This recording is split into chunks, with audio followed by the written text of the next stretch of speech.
आज जनाब जो है पीटीआई के एक लीडर शोएब स्पोक्स पर्सन इनके शोएब शाहीन साहब, उन्होंने कहा जी कि इमरान खान को की जिंदगी को अडयाला जेल में बहुत ज्यादा खतरा है और अगर इनके साथ कुछ भी हुआ अडयाला जेल में तो उसका सारे का सारा इल्जाम जो है वो इनकम्बेंट गवर्नमेंट, ये इल्जाम क्या मतलब उसकी रिस्पॉन्सिबिलिटी जो है वो आएगी इनकम्बेंट गवर्नमेंट और इस्टेब्लिशमेंट के ऊपर।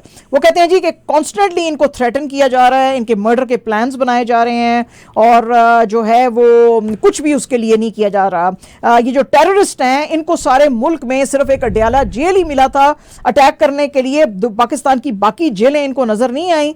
ये मीडिया से बात कर रहे थे आज इलेक्शन कमीशन ऑफ पाकिस्तान के ऑफिस इस्लामाबाद के बाहर। ये बात उन्होंने क्यों की?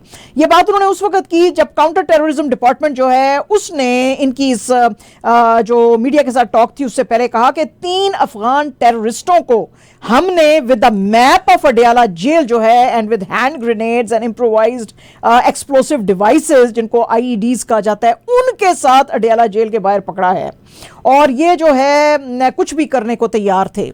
तो उसके ऊपर शोएब शाहीन ने कहा कि भाई ये आप जरा ख्याल करें क्योंकि खान साहब के ऊपर इससे पहले भी असैसिनेशन अटेम्प्ट हुई थी नवंबर 2022 में, आपको पता ही है, जब ये एंटी गवर्नमेंट रैली इन्होंने वजीराबाद में निकाला हुआ था और इनकी जो थी फॉर्चुनेटली गोलियां इनकी टांगों में लगी थी, इनको सर पे या कहीं और नहीं लगी थी। तो वो कह रहे हैं जी कि कॉन्स्टेंटली कोशिश की जा रही है कि इमरान खान को मार दिया जाए, लेकिन ये आपको बहुत खतरे की तरफ ये चीज़ लेके जाएगी अगर आपने इस तरह की कोई भी अटैम्प्ट की। बिल्कुल सही है, क्योंकि अगर आप देख रहे हैं पाकिस्तान के बहुत कम टीवी चैनल वैसे तो उसको कवर कर रहे हैं, ज़्यादा तो सोशल मीडिया पे आ रही हैं, लेकिन पाकिस्तान में काफ़ी लोग फिर भी सड़कों पे फिर निकले हुए हैं कि ये जो कुछ भी मैस रिगिंग हुई है उसके लिए। तो ये चीज़ें अगर आपने और भड़का दी तो गॉड फॉरबिड सिविल वॉर शुरू हो सकती है मुल्क के अंदर। आज एक साहब है, उन्होंने बड़ा ही लंबी तकरीर की अपने प्रोग्राम में, उन्होंने कहा जी ओ कायदे आज़म साहब जो है उन्होंने क्यों बनाया पाकिस्तान, क्या उनकी आइडियोलॉजी थी, क्या सिर्फ मुसलमानों के लिए जो है एक अलहदा उनको मुल्क चाहिए था, मुसलमान तो बड़ी बड़ी पोजीशनों पे हैं इंडिया में। वो मतलब है एक शाहरुख खान, एक आमिर खान, तो एक सलमान खान बड़ी पोजीशन पे आपको नज़र आ रहे हैं, बाकी मुसलमानों का जो हाल कर रहे हैं वो नहीं आपको नज़र आ रहे। और भाई आप कौन होते हैं हमारे लीडर पे और हमारे पे बात करने वाले? तुसी अपने मुल्क में देखो और अपने मुल्क दिया कर। रोज़ जो है मोदी जी के झूठ सामने आते हैं, कह रहे हैं जी हम 8% पे तरक्की कर रहे हैं, इंडिया के इकोनॉमिस्ट कह रहे हैं जी 3% पे तरक्की कर रहे हैं। उसके अलावा मणिपुर में अभी तक पिछले साल से झगड़े शुरू हुए वो ठीक नहीं हो रहे, जम्मू कश्मीर आपसे संभाला नहीं जा रहा, जो हैं वो 24 घंटे झड़पें आपके चाइना के साथ चलती हैं, फिर आपके जो हैं वो तिब्बत से लोग आके आपके करते रहते हैं, सिखों को आप मार रहे हैं, मुसलमानों को आप मार रहे हैं, क्रिश्चियनों की आप जो हैं वो चर्च जला रहे हैं और उनको तंग कर रहे हैं। तो बड़ा मतलब है तुसी बड़ा तीर मारे होया पाकिस्तान के उत्ते इतराज़ करते हुए, तुहानू मतलब है बड़ा एक आसान टारगेट मिले होया है, तो तुसी मतलब पाकिस्तान के अपने मुल्क के ऊपर देखो यार आप जो कर रहे हो। और बड़ी जी उन्होंने की ओ जी हम तो एक हमारा बंदा जो है पूरे पाकिस्तान के GDP से ज़्यादा हो, साइज़ भी तो देखो अपने मुल्क का। एक माजिद भाई उधर ना दुबई में मेरे भाई का नेबर है, वो एक बिजनेसमैन, वो आप सोचें कि वो क्या उसका क्या बिजनेस है इंडिया के अंदर, एक बिंदी बेचता है वो, and he is a multi millionaire because of the share size of the country, because of the share size of the country. तो आप मतलब है कैसे एक छोटे से मुल्क को अपने जिन जैसे मुल्क के साथ आप कंपेयर करते हैं? जितना बड़ा मुल्क होएगा हम तो फिर हम आपके मुल्क का चाइना के साथ मुकाबला कर लेते हैं ना, क्योंकि आप दोनों का तो एक ही जैसा साइज है। तो भाई आप तो चाइना से कोई आज से कोई 100 साल पीछे हो आप, तो अब ये तो बात नहीं है ना भाई। चाइना की अपनी स्ट्रेंथ्स हैं, आपकी अपनी है, पाकिस्तान की अपनी है, तो अपने कम नाल कम रखो। बहरहाल जी बड़ी आज उन्होंने पैशनेट स्पीच की तो पाकिस्तान के खिलाफ। एनीवेज पाकिस्तान के जो परमानेंट रिप्रेजेंटेटिव है यूनाइटेड नेशंस में मुनीर अकरम साहब, उन्होंने आज यूनाइटेड नेशन सिक्योरिटी काउंसिल को कहा है कि भाई ये TTP जो है तहरीक तालिबान पाकिस्तान, इसके बारे में आप एक इन्वेस्टिगेशन बिठाएं, यानी यूनाइटेड नेशंस को उन्होंने कहा कि एक इन्वेस्टिगेशन बिठाएं कि इनको कोई फॉरेन हैंड्स जो हैं वो कॉन्स्टेंटली फाइनेंसेस दे रहे हैं, उन फाइनेंसेस की वजह से इनके 50,000 इन्होंने बंदे रिक्रूट किए हुए हैं और वो कॉन्स्टेंटली पाकिस्तान के ऊपर जो है वो अटैक्स कर रहे हैं। इसके अलावा उन्होंने कहा जी कि हमने अफगानिस्तान को भी कहा है कि अपनी सॉइल को पाकिस्तान के खिलाफ यूज मत होने दो, लेकिन अफगानिस्तान की जो इंटरिम गवर्नमेंट है वो भी कुछ नहीं कर रही है। तो यूनाइटेड नेशंस को हम कहते हैं कि अफगान गवर्नमेंट को भी प्रिवेंट करें आपके जी आपकी लैंड से पाकिस्तान के ऊपर अटैक्स नहीं होने चाहिए। आपको पता ही है कि पिछले कुछ महीनों में पाकिस्तान के ऊपर बहुत सारे मिलिटेंट ऑर्गेनाइजेशंस जो हैं, खासतौर पे TTP वाले जो हैं वो बड़े उन्होंने अटैक्स किए हैं और ज्यादातर जो हमारी सिक्योरिटी फोर्सेज हैं उनके ऊपर वो ये अटैक करते हैं। तो आज मुनीर अकरम साहब ने यूनाइटेड नेशंस को कहा है कि आप ना सिर्फ एक इन्वेस्टिगेशन बिठाएं बल्कि आप वो सोर्सेज जो हैं वो आइडेंटिफाई करें जो इस टेररिस्ट आउटफिट को फाइनेंस कर रही है, जो पाकिस्तान के अंदर टेररिस्ट ऑपरेशंस जो है वो कॉन्स्टेंटली चला रही है। इसाक डार साहब जो हैं जी, आज उन्होंने बहुत बड़ी स्टेटमेंट दे दी है पाकिस्तान के अंदर। अब पता नहीं ये कैसे होएगा, बहरहाल बात उन्होंने बहुत बड़ी कर दी है। उन्होंने कहा जी कि अब ये जो PMLN लेड गवर्नमेंट है ये आफिया सिद्दीकी का मामला जो है वो उठाएगी यूनाइटेड स्टेट्स के साथ। उन्होंने कहा जी मैंने खुद PMLN की गवर्नमेंट में 2023 में हमारे इंटरेक्शंस जो USA के साथ होते थे, हम व्हाइट हाउस को बहुत ज्यादा रिक्वेस्ट करते थे और मेरी अपनी खुद की 3 मुलाकातें अभी रिसेंटली हुई हैं एंथनी ब्लिंकन साहब के साथ। मैंने उनको कहा है कि आफिया सिद्दीकी को छोड़ें और ये जो सजा आप चाहते हैं बजाय इसके कि ये अमेरिका की जेल के अंदर पूरी करे, ये पाकिस्तान में भी आके अपनी जेल जो है वो सर्व कर सकती है। इसके साथ साथ जमात इस्लामी के सेनेटर मुश्ताक अहमद साहब ने कहा जी कि मैंने 4 पॉलिटिकल ऑप्शन दिए थे कि कैसे आफिया सिद्दीकी को वापस लाया जा सकता है और मैं ये अब लेटर जो है प्राइम मिनिस्टर शहबाज शरीफ और सेनेटर आजम नजीर तारड़ को भी भेज रहा हूं ताकि इनको वापस लाया जाए। आपको पता ही है कि वैसे तो आफिया सिद्दीकी साहिबा बहुत बड़ी पाकिस्तान की मायानाज न्यूरो साइंटिस्ट थी, अमेरिका के अंदर थी ये, and she was a very very promising lady, लेकिन इन्होंने आके अलेजडली शादी की एक बहुत बड़े आईसिस के लीडर के साथ और फिर उसके बाद पता चला जी कि because she was a neuroscientist और बड़ा इनको वो पता था टेक्नोलॉजी का, she allegedly told Taliban how to make bombs and all those things, and फिर जो है इन्होंने फाइनेंस किया था, इनके ऊपर जो एलिगेशंस लगाए थे USA ने कि $10,000 के इन्होंने कोई चीजें ऐसी खरीदी थी अमेरिका से जो कि हेल्प करती थी, जो ये टेररिस्ट ऑर्गेनाइजेशंस यूज करती हैं ये जो बनाने के लिए इम्प्रोवाइज्ड डिवाइसेस बनाने के लिए। तो उस सारे नेटवर्क को फॉलो करते हुए जो अमेरिकन इंटेलिजेंस एजेंसीज थी उन्होंने इनको पकड़ा था और इनको जेल में डाला था। हालांकि ये अपने सारे एलिगेशंस को ना बोलती हैं लेकिन फिर भी ये जो है अब सच इसके अंदर क्या है ये तो अल्लाह ही जानता है। लेकिन बहरहाल जी आज सेनेटर साहब ने कहा है कि हम इनको पूरी वापस लाने की कोशिश करेंगे। तो उन्होंने कहा जी कि हमारे अपने खुद के मुल्क में ये जेल काट सकती हैं, आप इनको छोड़ें। अब देखें अल्लाह करे इनकी फिर बात हो जाए। सुप्रीम जुडिशल काउंसिल जो है जी आज उसने बहुत बड़ा जो है फैसला दिया है। उसने कहा जी कि ये जो सुप्रीम कोर्ट के रिटायर्ड जज हैं सैयद मज़ाहिर अली अकबर नकवी ये बिल्कुल गिल्टी पाए गए हैं मिसकंडक्ट के लिए और इनको इमीडिएटली सुप्रीम कोर्ट से हटा देना चाहिए था। इनको पता नहीं क्यों नहीं हटाया गया। ये जो आज सुप्रीम जुडिशल कमीशन था इसको हेड कर रहे थे chief justice of Pakistan Qazi Faez Isa और इसके अंदर थे justice Tariq Masood Ali Shah, Lahore high court के chief justice Muhammad Amir Bhatti, Balochistan high court के चीफ जस्टिस नईम अख्तर। इन सब ने कहा जी कि नकवी साहब जो हैं उनको वैसे तो हो सकता है हमारी ये जो सारी आई है डिटेल्ड रिपोर्ट इसके कॉन्सिक्वेंसेज उनको ना झेलने पड़े, क्योंकि उन्होंने एक लेटर लिखा था प्रेसिडेंट एलवी को 10 जनवरी को। उन्होंने कहा था कि मैं रिजाइन कर रहा हूं अपनी पोस्ट से, लेकिन इनको इमीडिएटली रिजाइन कर देना चाहिए था या कि इनको हटा देना चाहिए था अपनी पोस्ट से, क्योंकि इन्होंने गलत तरीके से जो है अपने सारे जो थे वो प्रिविलेजेस को इस्तेमाल किया था। ये जो आज इन्होंने दी है रूलिंग दी है उसमें जो एलिगेशंस इनके ऊपर लगाए हैं उन्होंने कहा जी कि we are giving our opinion under article 209(6) of constitution before making recommendations. तो ये जनाब आज काफी बड़ी खबर है पाकिस्तान में। You are listening to WTOR 770 AM, Youngstown, Toronto. अंधा कानून किसको बोलते हैं? अंधा कानून इसको कहते हैं। वो आपने देखी है उसकी जो है जो अमिताभ बच्चन है उसकी मूवी, वो उस पर अदालत में खड़ा होता है और कहता है मुझे इंसाफ नहीं मिल रहा, बस तारीख पे तारीख तारीख पे तारीख तारीख पे तारीख दी जा रही है। इतने भी इधर ये हो रहा है, पाकिस्तान के भी यही हो रहा है, तारीख पे तारीख दी जा रही है।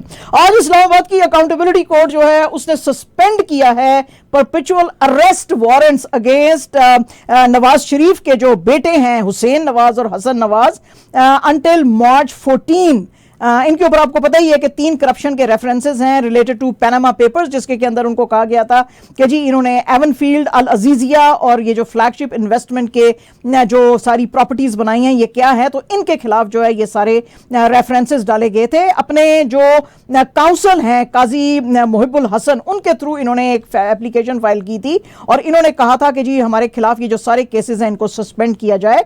जज नासिर जावेद राणा जो हैं उन्होंने आज ये अनाउंसमेंट देते हुए एवनफील्ड रेफरेंसेस में उन्होंने कहा जी कि इन दोनों को कोर्ट के आगे आके सरेंडर करना पड़ेगा और अगर इन्होंने ऐसा ना किया तो फिर जो लॉ है वो it will take its own course. लेकिन बहरहाल इनके जो अरेस्ट वारंट्स हैं उनको मार्च 14 तक जो है वो डिले किया जाता है, तो मतलब एक और तारीख मिल गई है। ठीक है जी, ऐसा है। अच्छा जनाब, आज द गार्डियन की एक स्टोरी आई है और ये बहुत ही ज्यादा खतरनाक है। ये इंडिया के ऊपर आई है, वैसे तो इंडिया से हमें खबर आई है कि सीबीआई ने बड़े रेड्स डाले हैं पूरे मुल्क के अंदर, दिल्ली, त्रिवेंद्रम, मुंबई, अंबाला, चंडीगढ़, मदुराई और चेन्नई के अंदर, क्योंकि ये एक पूरे का पूरा ह्यूमन ट्रैफिकिंग रिंग चल रहा था जिसके के ऊपर इन्होंने छापा मारा है। गार्डियन की ये जो रिपोर्ट है जी, ये अलबत्ता क्या कहती है, गार्डियन की ये रिपोर्ट कहती है जी कि आपको पता ही है कि अभी थोड़े दिन पहले एक लड़का मोहम्मद अफसल, 30 इयर्स उसकी एज थी, हैदराबाद का रहने वाला था और उसकी जो है डेथ हो गई। उससे पहले एक और इंडियन था हमील मंगूकिया जो कि सूरत गुजरात का रहने वाला था, उसकी डेथ हो गई। दोनों डेथ्स जो हैं ये रशिया में हुई। जब ये डेथ्स रशिया में हुई और वहां से कुछ सोशल मीडिया पे कुछ मैसेजेस मिले सीबीआई को और इंडियन इंटेलिजेंस एजेंसीज को कि जी हम यहां पे इंडियन रशिया के अंदर फंसे हुए हैं, हमको यहां से निकालो, तो सीबीआई को एक गवर्नमेंट ने ये दी कि आप एक प्रोब बिठाएं। अब जब इन्होंने प्रोब बिठाई है सीबीआई ने तो इनको पता चला है जी कि ये एक मेजर ह्यूमन ट्रैफिकिंग नेटवर्क जो है जो हिंदुस्तान में चल रहा है। गरीब इलाकों के लड़कों को ये बड़ी बड़ी सैलरीज और बड़े जबरदस्त जो है ख्वाब दिखा के, और सिर्फ टोटल यानी कि जो यूरोप में जाने वाले वो जो एजेंट्स हैं ना जो कि बोट्स में बिठा के भेजते हैं, वो तो 10-10, 15-15 लाख, 25-25 लाख लेते हैं। ये कहते हैं जी हमें सिर्फ 3.5 लाख रुपए दे दो। 3.5 लाख रुपए लेके ये लोगों को, वैसे तो कहते हैं जी हम आपको जर्मनी और दुबई भेज रहे हैं, और असल में इनको रशिया भेज देते हैं। जब ये रशिया जाते हैं तो इनको कहा जाता है जी कि तुम्हारे पास कोई चॉइस नहीं है but to fight in Russian military against Ukraine. अब ये सीधे साधे लड़के होते हैं, इनको कोई थोड़ी सी कोई हफ्ता 10 दिन की कोई ट्रेनिंग दी जाती है और कहा जाता है जी जाओ थे मरो थे, और ये जो है बेशुमार सैकड़ों इंडियन लड़के जो हैं वो अब ये जो लड़ाई हो रही है वहां पे रशिया की यूक्रेन के साथ उसमें मर चुके हैं। और इसकी ये सारी की सारी प्रोब जो है ये सामने गार्डियन लेकर आया है और इसने आज ये स्टोरी लाई है। वो कहते हैं जी लेकिन हिंदुस्तान से भी ज्यादा बड़ा जो मसला ये इस तरह का है वो नेपाल के अंदर है। नेपाल से तो हजारों की ही तादाद में सिटीजन जो हैं वो जर्मनी और दुबई के अंदर जॉब्स लेने के लिए गए हैं, but they actually landed in Russia, और सम जो हैं सम लैंडेड इन बेलारूस के अंदर इनको डिटेन किया गया और हो सकता है कि अब वहां से इनको भेजा जाए रशिया फाइट करने के लिए अगेंस्ट यूक्रेनियन वॉर।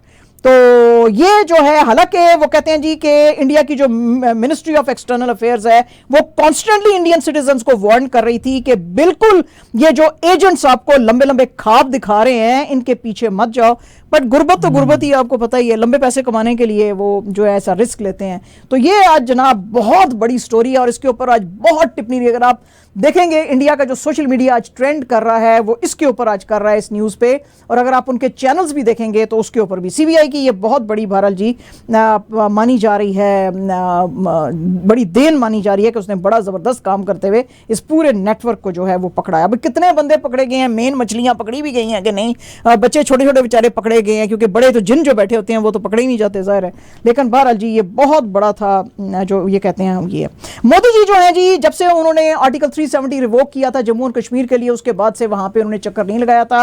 आज ये जो हैं जम्मू और कश्मीर के अंदर पहुंचे हैं, श्रीलंगर के फुटबॉल स्टेडियम के अंदर ये खड़े हुए थे और उन्होंने अपनी बड़ी तारीफ की। उन्होंने कहा जी कि प्रीवियस गवर्नमेंट्स आपको जो कश्मीर की यूथ है उसको मिसलीड कर रहे थे, हमने बड़ा सक्सेसफुली, आप देखें कश्मीर जो है उसके अंदर दुनिया सारी को अट्रैक्ट किया है, यहाँ पे इन्वेस्टमेंट आ रही है, प्रॉस्पेरिटी आ रही है, और आपको हम करेज दे रहे हैं कि जो भी कोई आपके ज़िंदगी में चैलेंजेस और मुश्किलें आती हैं आप आगे उसको लेके जा सकते हैं, क्योंकि आपके पास अब हमने बहुत सारी अपॉर्चुनिटीज़ हम लेकर आए हैं। और देखो आपके चेहरों के ऊपर हमको कितना स्माइल नज़र आ रहा है और आप लोग कितना हैप्पी हो अब जब से हमारा बीजेपी के गवर्नमेंट आए हैं।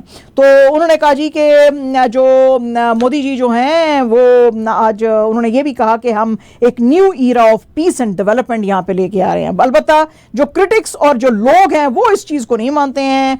दुनिया सारी से ही आपको पता ही है, क्रिटिक्स ने अभी कुछ दिन पहले भी जो है United Nations high commission of human rights वाले जो हैं उन्होंने ह्यूमन राइट्स कमीशन सॉरी जो थी यूनाइटेड नेशंस की, उसने भी कहा था कि बिल्कुल सिविल लिबर्टीज और प्रेस जो फ्रीडम है उसको काटा हुआ है और 180 कंट्रीज में से बहुत ही नीचे आ गया हिंदुस्तान इसमें सिविल लिबर्टीज और प्रेस फ्रीडम्स में। हमने आपको भी 2 दिन पहले भी ये खबर सुनाई थी। इस सिलसिले में बात करते हुए नेशनल कॉन्फ्रेंस के चीफ फारूक अब्दुल्ला साहब ने कहा कि पीएम साहब अपनी स्पीच में दावे तो बड़े बड़े करते हैं और वो कहते हैं जी कि डायनेस्टिक पॉलिटिक्स जो है वो बहुत बुरी है और 370 भी बहुत बुरा था।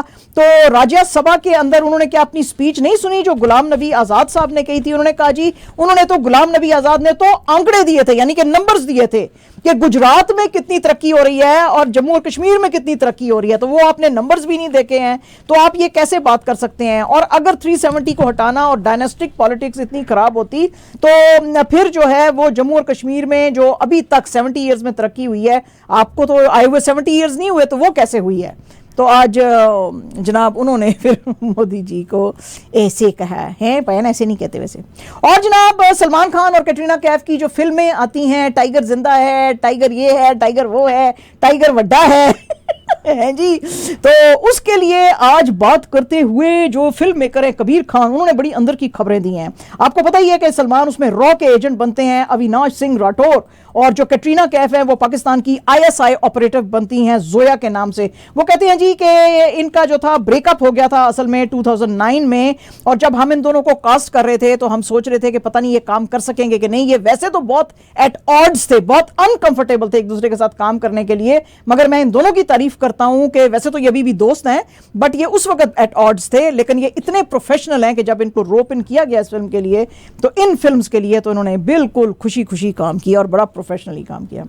और जनाब रानी मुखर्जी जो हैं उन्होंने आज शाहरुख खान के पठान की बड़ी तारीफ की। उन्होंने कहा जी कि जो मेरा यशराज फिल्म्स थी मेरी, यानी कि इनके हस्बैंड की है ना आदित्य की, तो वो कहती हैं जी कि वो जो था उसकी बैक टू बैक फिल्में जो हैं वो फ्लॉप हो रही थी क्योंकि फिल्में ज़्यादातर OTT पे चली गई थी, लेकिन आदि जो था वो, यानी कि अपने हस्बैंड को आदि कहती हैं, वो कहते हैं जी वो कह रहा था कि नहीं मैं फिल्में थिएटर में ही रिलीज करूंगा, लेकिन उसकी फिल्में सारी पिट रही थी, लेकिन फिर आ गई पठान शाहरुख खान की और फिर सब कुछ बदल गया। 2023 में आपको पता ही है ये मूवी आई थी, it was a huge success. इसके अंदर दीपिका पाडुकोन और जॉन अब्राहम थे, और जिसमें के उसने जो ऑरेंज रंग की बिकनी पहनी थी बेशरम रंग वाली, तो उस पर काफी तूफान उठा था है जी, तो वो भी हुआ था। तो जनाब ये जो है वो कहती हैं जी इट वाज अ ह्यूज वो, तो उसकी वजह से फिर ये जो थी यशराज फिल्म्स फिर से वापस आए हैं। श्रेयस तरपादे जो हैं उन्होंने आज कहा है कि ये जो वेलकम फ्रेंचाइज में अब ये नजर आएंगे, और ये जो नई आ रही है वेलकम फ्रेंचाइज की नई फिल्म, उसका नाम है वेलकम टू द जंगल, जिसके के अंदर अक्षय कुमार, संजय दत्त, सुनील शेट्टी, अरशद वारसी, तुषार कपूर, रवीना टंडन, लारा दत्ता, जैकलिन फर्नांडिस होंगे। बड़ी ह्यूज स्टार कास्ट है। उसने कहा जी कि ये बहुत ही फनी और इंटरेस्टिंग फिल्म होने वाली है, आप जरूर देखें। हमें जो ब्रीफ दी गई थी, हमें यह कहा गया था कि you have to show complete madness to entertain people, और यही इसमें आपको नजर आएगा। इसमें नई बातें ये हैं कि तुषार जो है उसके साथ मैं फिर से नजर आऊंगा जैसे कि मैं गोलमाल में नजर आया था, और संजय और अरशद वारसी फिर से साथ में नजर आएंगे।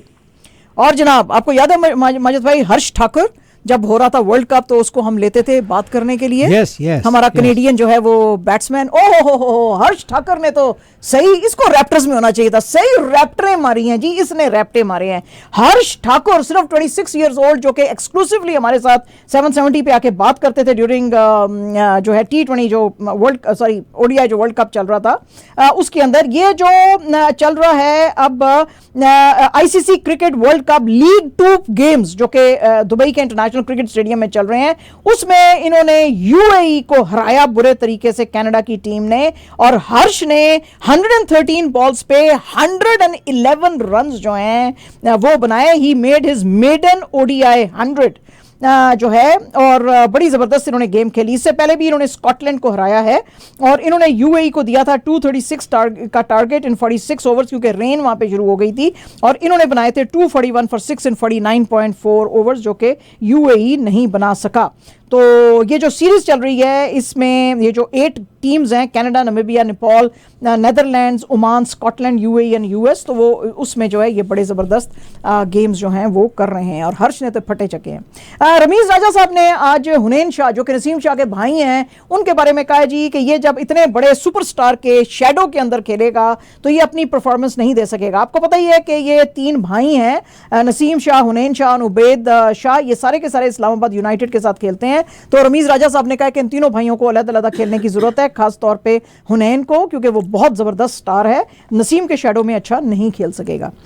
शाहीन शाह अफरीदी साहब जो हैं, he has become the 3rd PSL player to get 100 wickets. Lahore Qalandars के जो ये कैप्टन हैं, इन्होंने जब डिसमिस किया नसीम शाह को जो इस्लामाबाद यूनाइटेड के लिए खेल रहे थे इन 23rd match at Rawalpindi stadium, उसमें इन्होंने 100 अपनी पूरी विकेट्स की। इसके अलावा जो हसन अली हैं वो 2nd नंबर पे हैं, वो मतलब है 2nd है, इस तरह से मैं आपको बताती हूँ कैसे, विद 107 विकेट्स, क्योंकि नंबर 1 जो है उसके ऊपर है जो है हमारे